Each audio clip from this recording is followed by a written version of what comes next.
Welcome to lecture number 6 segment number 1। इस segment में we'll discuss what is audit risk. Audit risk जो है it is related to ISA 315। लिहाजा इस ISA 315 का नेक्स्ट क्लास में प्रेजेंटेशन भी साथ होगी। उसमें जो भी आपके क्वेश्चंस आंसर्स होंगे वो भी प्रेजेंटेशन के साथ ही होंगे। Now what is audit risk? Audit risk is simply you can say that it is the risk that an auditor will not detect errors or frauds in the financial statements of the client। इसका मतलब ये है कि auditor को आपने higher किया कि आप फाइनेंशियल स्टेटमेंट की फेयरनेस को जज करें, बट रिस्क उसमें ये है कि auditor will not be able to identify the mistakes और the fraud if there is any fraud in the financial report. So that is called audit risk. Audit risk is defined as the risk of financial statements not being truly representative of an actual financial position of the organization. It means कि जो financial statement है those financial statements do not represent a true position of the actual position, actual situation of the financial reports, or a deliberate attempt to conceal the facts even though audit opinion confirms that statements are free from any material misstatement. Now what is material misstatement? ये आपको मैंने पिछली lecture में भी बताया था। material misstatement ये होती है कि उसमें कोई ऐसी इनकरेक्ट चीज़ हो फाइनेंशियल रिपोर्ट में जो इकोनॉमिक डिसीजन मेकिंग में किसी के भी इफ़ेक्ट कर सके। इसकी जो ऑडिट रिस्क की ऑफिशियल डेफिनेशन है वो है audit risk is the probability. ये in fact risk is a chance. For example हम कहते हैं कि ये जो स्टेप है, ये स्टेप लेने का क्या रिस्क है, उसकी क्या प्रोबेबिलिटी है कि वो स्टेप जो है वो फेल हो सकता है। Audit risk is the probability that the financial statements of the company contain the error which is material to the company even though same has been verified and audited by the auditor of the company without any qualification with respect to it। इसका मतलब है कि auditor ने जो company की financial statements थी उनको एक अनक्वालिफाइड ओपिनियन दिया है, दो उस फाइनेंशियल स्टेटमेंट्स में ऐसी एरर्स हैं, ऐसी मिस्टेक्स हैं जिसकी वजह से वो अनक्वालिफाइड ने it should have been the qualified opinion. Now there are three types of audit risk. One is your detection risk, then your control risk, and the third one is inherent risk. Inherent risk जो है that we'll discuss in the second segment. So now the first risk that we'll discuss is your control risk. Now control risk जो है it is always related to the internal control of the organisation. मैंने आपको पिछले lecture में भी बताया था कि वो ऑर्गेनाइजेशन जिसका इंटरनल कंट्रोल एफिशिएंट है उसकी auditing will always be easy and straight forward, क्योंकि ज़्यादातर मिस्टेक्स और एरर्स और अगर कोई फ्रॉड कमिट हो रहा है और वो इंटरनल कंट्रोल में डिटेक्ट हो जाता है तो उसको उसी वक्त रेक्टिफाई और हल किया जा सकता है, उसको क्योर किया जा सकता है। उससे एक तो कंपनी की परफॉर्मेंस भी बेहतर होगी क्योंकि आपके इंटरनल चेक्स ज़्यादा बेहतर होंगे, और दूसरा जब एक्सटर्नल ऑडिट होगा तो it will be easy and it will be very easy for the external auditor to come to the conclusion.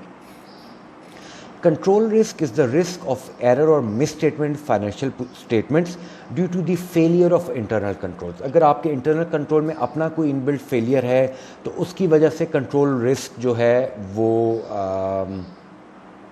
उसकी presence होती है। इसकी एग्जाम्पल क्या है? इसकी एग्जाम्पल हो सकती है failure on part of management to control and prevent transaction carried out by staff who is not authorized to carry out those transactions in first place। For example आपकी कंपनी में आपका finance department है, accounting या payroll department है, उसमें हर एक के पास एक अथॉरिटी होती है।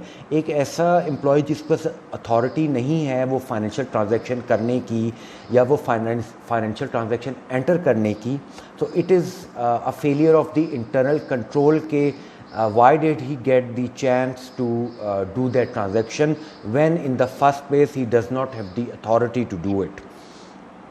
अब what are the sources of control risk? Control risk के सोर्सेज हैं, एक तो failure of management to install proper and effective internal control for financial reporting, कि जो मैनेजमेंट है उसने जो इंटरनल कंट्रोल्स के लिए स्टेप्स लिए हैं they were not properly managed and not properly installed.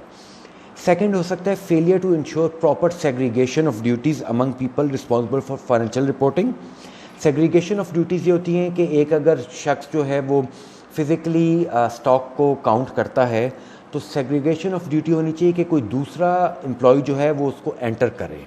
अगर वही जो उसको फिज़िकली काउंट भी कर रहा है और फिर उसको सिस्टम में एंटर भी कर रहा है, तो वो क्या है, segregation of responsibility, segregation of duty आपकी पुअर है।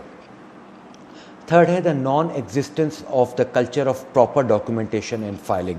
अगर आपकी कंपनी के अंदर अपनी प्रॉपर डॉक्यूमेंटेशन और फाइलिंग नहीं है तो उसमें फ्रॉड के चांसेस इस वजह से ज़्यादा हैं कि चूँकि जो भी आपकी फाइनेंशियल डीलिंग्स हैं वो प्रॉपर्ली डॉक्यूमेंट नहीं हो रही, उनकी फाइलिंग नहीं हो रही फॉर रेफरेंसिंग।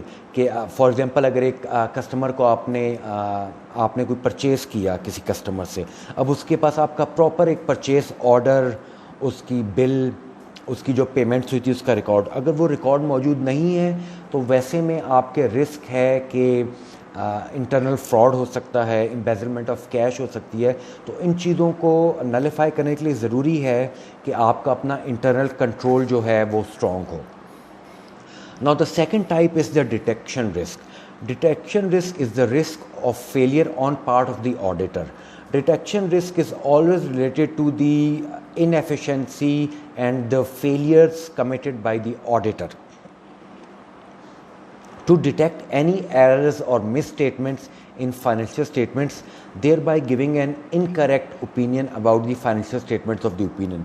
जब internal auditor के अपने end पे failure हुआ है, वो he was unable to clearly identify the mistakes, or he was simply not competent enough to identify the mistakes. तो उसमें क्या होगा, आपके he will not be able to detect the errors, और जब वो when he cannot detect the errors तो obviously जो opinion उसका final opinion होगा regarding the audit report, that will also be incorrect. Now what are the sources of detection risk? First हो सकता है poor audit planning, selection of wrong audit procedures on part of the auditor. Audit planning हम आगे जाके करेंगे। Audit planning is how you plan your audit. Wrong selection of audit procedures हम कर चुके हैं already on part of the auditor. Auditors ने जो ऑडिट प्लानिंग की या जो उसने ऑडिटर प्रोसीजर्स चूज़ किए वो इनकरेक्ट थे। सेकेंड है poor interaction and engagement with audit management by auditor. जो उसकी इंटरेक्शन था विद जो मैनेजमेंट थी related to the audit in the company या दूसरे एम्प्लॉयज़, उसके साथ उसका बहुत पुअर इंटरेक्शन था, उसकी वजह से ही never found out the true and exact situation. Third है poor understanding of the client's business and complexity of financial statement. जो फाइनेंशियल स्टेटमेंट हैं वो उनको अंडरस्टैंड ही नहीं कर सका कि फाइनेंशियल स्टेटमेंट्स की एग्जैक्ट नेचर क्या है, कितनी कॉम्प्लेक्स हैं वो, और क्लाइंट का बिज़नेस है, उसको किसी भी क्लाइंट के बिज़नेस को अंडरस्टैंड करना ज़रूरी है इससे पहले कि आप उसकी ऑडिट करें। Then wrong selection of the sample size. अगर उसका डॉक्यूमेंटेशन बहुत बड़ी थी तो जो सिलेक्शन ऑडिटर ने की थी it was wrong, it did not give a true and fair picture of the exact situation. अच्छा, अब ये जो आपको मैंने स्टार्टिंग में बताया कि व्हाट इज़ रिस्क, अब ये it is important for you to understand that risk client की साइड से भी हो सकता है और ऑडिटर की साइड से भी हो सकता है। ऑडिटर की साइड से जो रिस्क होता है वो डिटेक्शन रिस्क होता है, वो मैंने आपको बता दिया। क्लाइंट की साइड से जो रिस्क हो सकता है वो कंट्रोल रिस्क है, वो भी मैंने आपको बता चुका हूँ। And this risk may be due to two reasons: mistakes, errors or a deliberate misstatement. किसी भी रिस्क से रिलेटेड या तो आपकी इंटेंशनल मिस्टेक्स हो सकती हैं या अनइंटेंशनल मिस्टेक्स आपकी एरर्स हो सकती हैं, डेटा एंट्री में हो सकती हैं, और इंटेंशनल क्या हो सकती है, मटेरियल मिसस्टेटमेंट हो सकती है, फ्रॉड हो सकता है। Now this is the end of segment number 1. Segment number 2 में we'll discuss inherent risk and we'll do the rest of the topic.